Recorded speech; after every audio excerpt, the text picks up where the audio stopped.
In today's Defending a Dud, we're going to go where not many people dare to go anymore. And that is into Star Trek V, The Final Frontier. Voted for by you, delivered by me.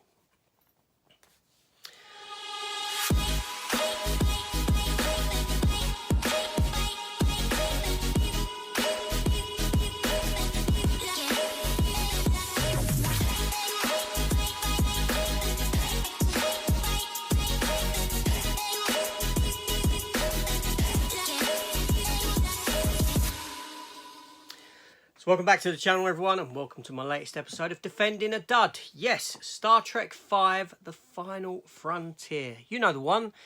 The crew of the USS Enterprise has to go up against God. That's the film. That's the film you voted upon. Yes, overwhelmingly, at 47%, Star Trek, The Final Frontier got the most votes for this episode of Defending a Dud. It beat Elektra, that got 30%, and The Lone Ranger, that came in with 23%. So here I am, bringing it to you. And at the end of this video, you get to have a look at what my next choices will be. And you can vote on those when I put out the poll in a week or two's time. Now, do remember, if you've got any ideas for episodes of Defending a Dud, please put them down below. Now, the films that you choose, I might personally not deem to be a dud film. I might enjoy them, but what I do is I look on Rotten Tomatoes, the aggregator site, and see what the overwhelming consensus is on there to deem whether they fall into Defending a Dud territory. And this film here, Star Trek V, certainly does.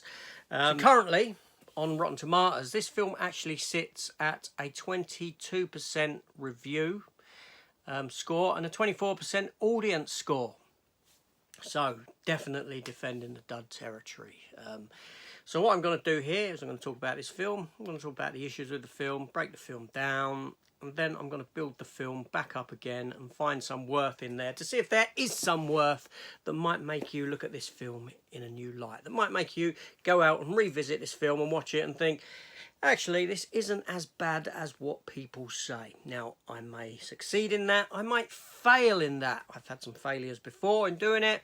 That's the fun of it. And I get to visit these films that are deemed crap yet again. So thank you for that. So let's talk Star Trek V.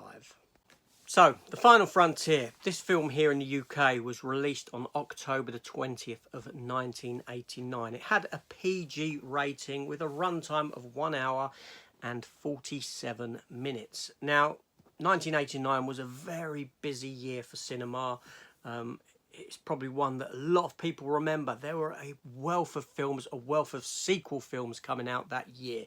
You had Indiana Jones and the Last Crusade, Ghostbusters 2, Lethal Weapon 2.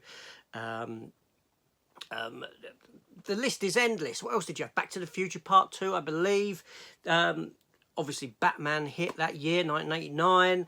It was a big, big year for cinema. And thusly, this film here, it probably struggled to find an audience, to be honest. Although it made some money. The film was budgeted at $28 million, thereabouts, and grossed a little over $52 million. So it wasn't a financial flop, but it probably was nowhere near the sort of money that the studio wanted to take from this film.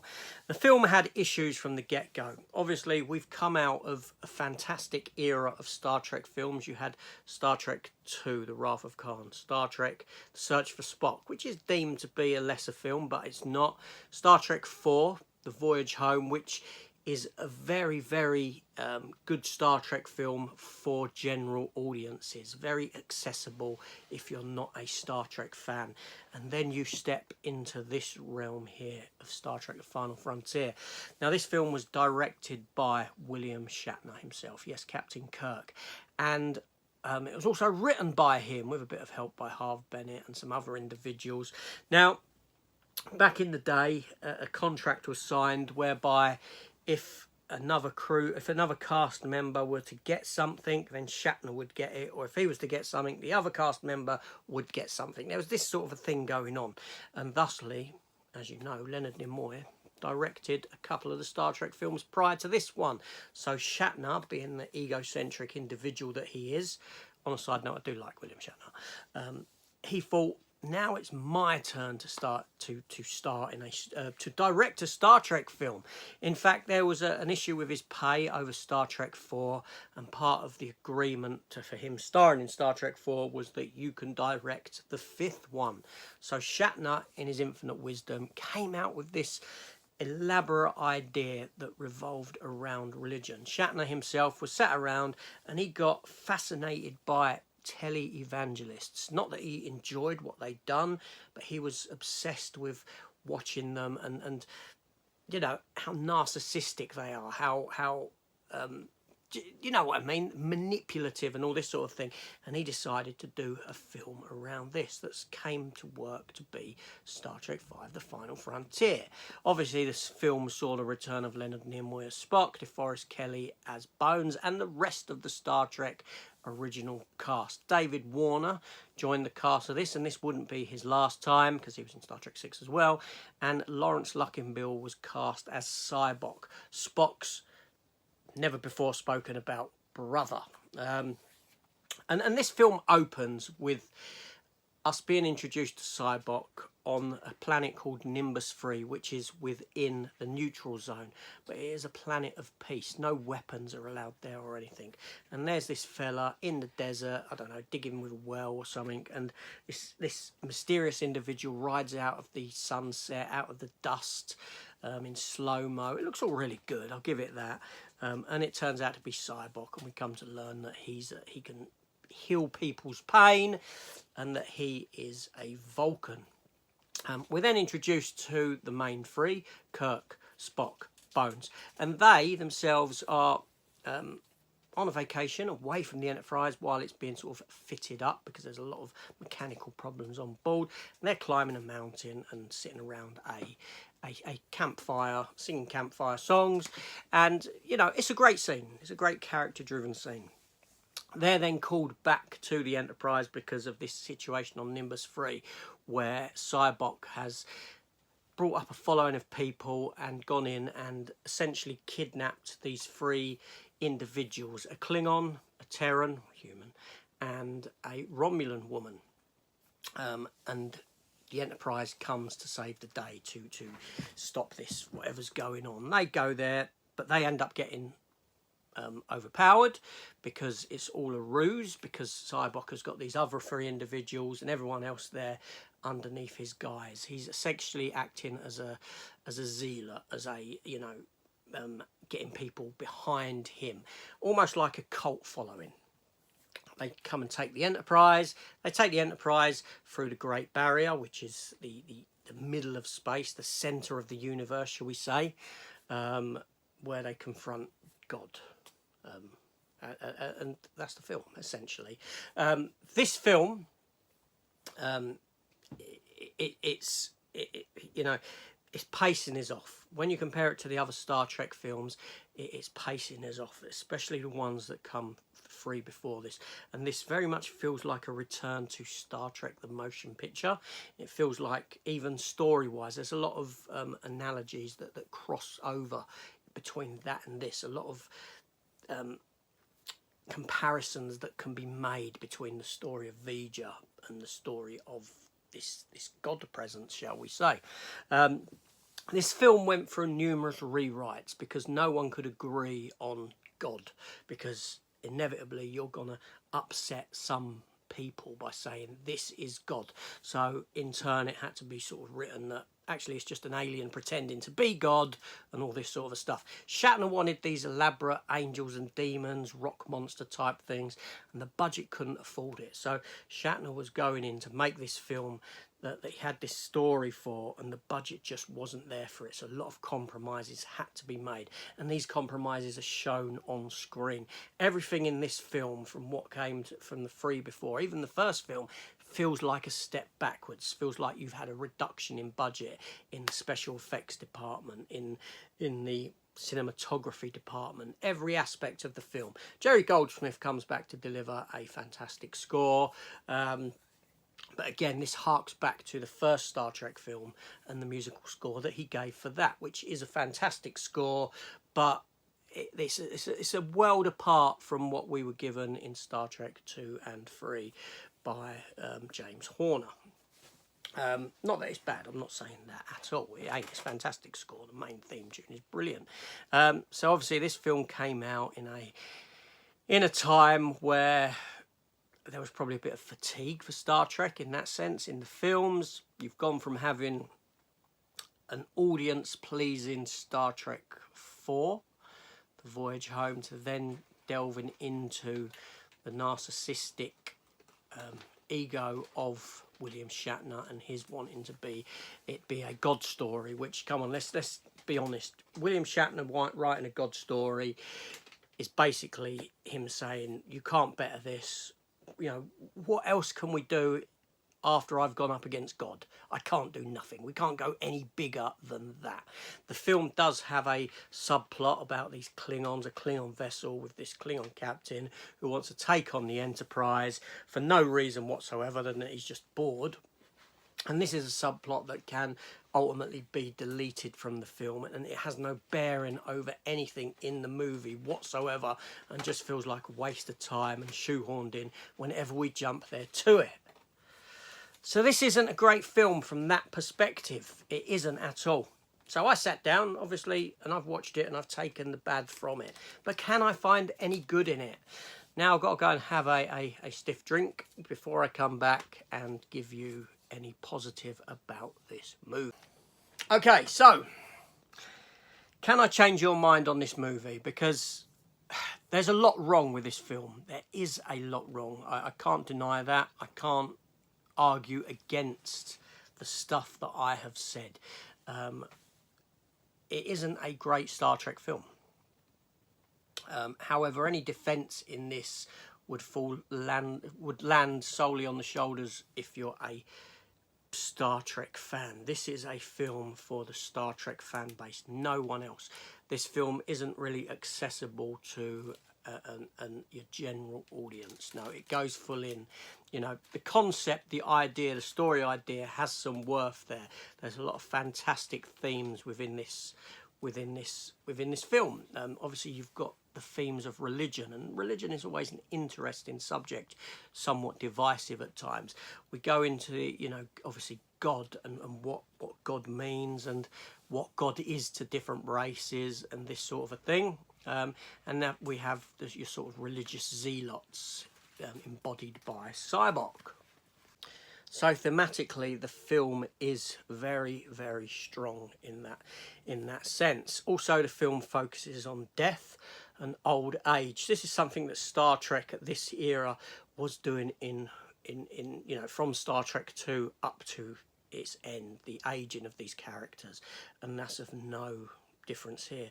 There's a fantastic subplot with Bones, Dr. McCoy, that goes into euthanasia and his father and how he feels after what he'd done when he was younger. He essentially euthanized his father at his father's request because he had this illness, an illness that just couldn't be cured. And then, lo and behold, a short while later, a cure was found for this, and he has to live with this, that if he didn't do that at this time, his father potentially would have been there to receive this cure that would have made him better, and he's had to live his life with this pain inside him. And this is what Cyborg does. Cyborg gets people, he finds their pain, and he removes it, essentially, takes it out of their hearts and takes it for himself. And thusly, this is how he builds up this cult following of all these individuals that follow him like he is some religious head on this quest to find God. The quest to find God, like I said, fine, that's fantastic because of all this that comes into play. The film also plays upon themes of friendship and family. Again, fantastic stuff, and Star Trek has always done this. There are some outstanding scenes within this film.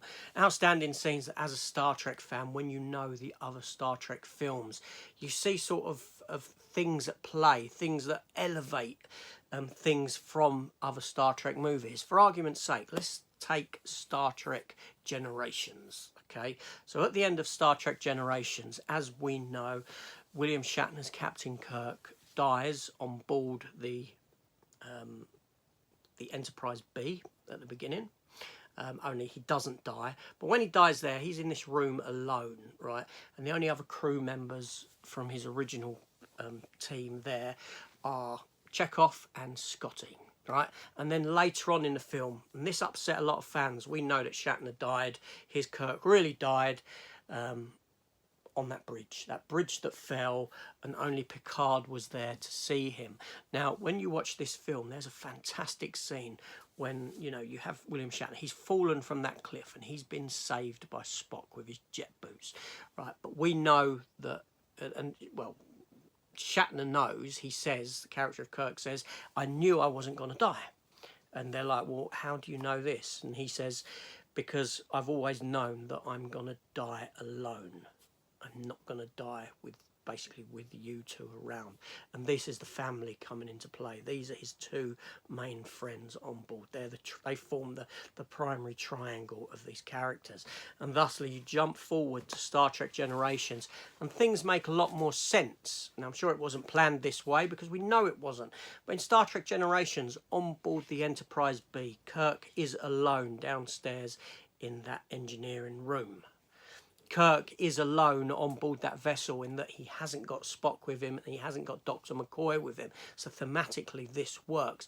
And then at the end of the film, Kirk dies on this bridge alone. Yes, he dies with Picard. So technically speaking, he's not alone. But he doesn't know Picard.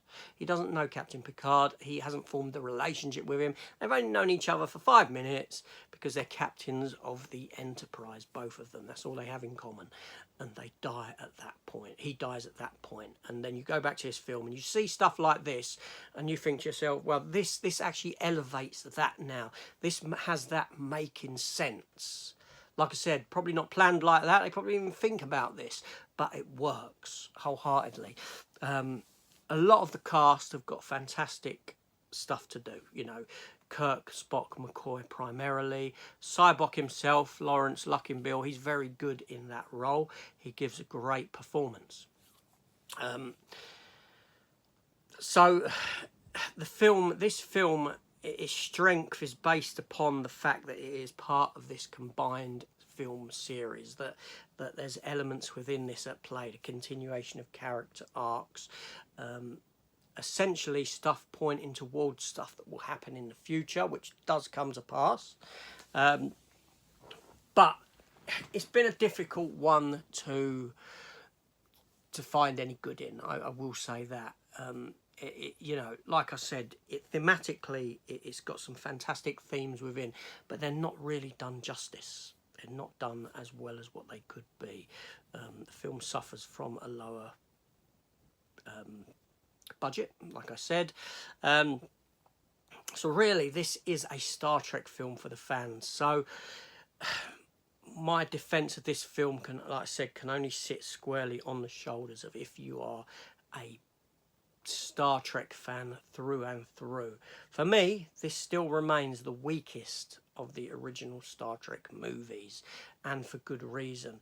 But there is some worth in there. But unfortunately, I think that the poor elements weigh heavier on this film than what the decent elements do. The decent elements are the characters, the character interaction, themes that are fantastic to explore but aren't properly explored, and you know, a continuation of story arcs into this and out of this into future projects. Yeah, it's a strange one. It's a strange one. It certainly feels like a step backwards for the Star Trek franchise. Luckily, they jumped up again with Star Trek VI, The Undiscovered Country. This film will always remain the black sheep of the Star Trek movie franchise, and like I said, it does have a lot in common with Star Trek the motion picture, but when watching it, it also felt like it could be the sort of insurrection of the original generation films, if that makes sense to you.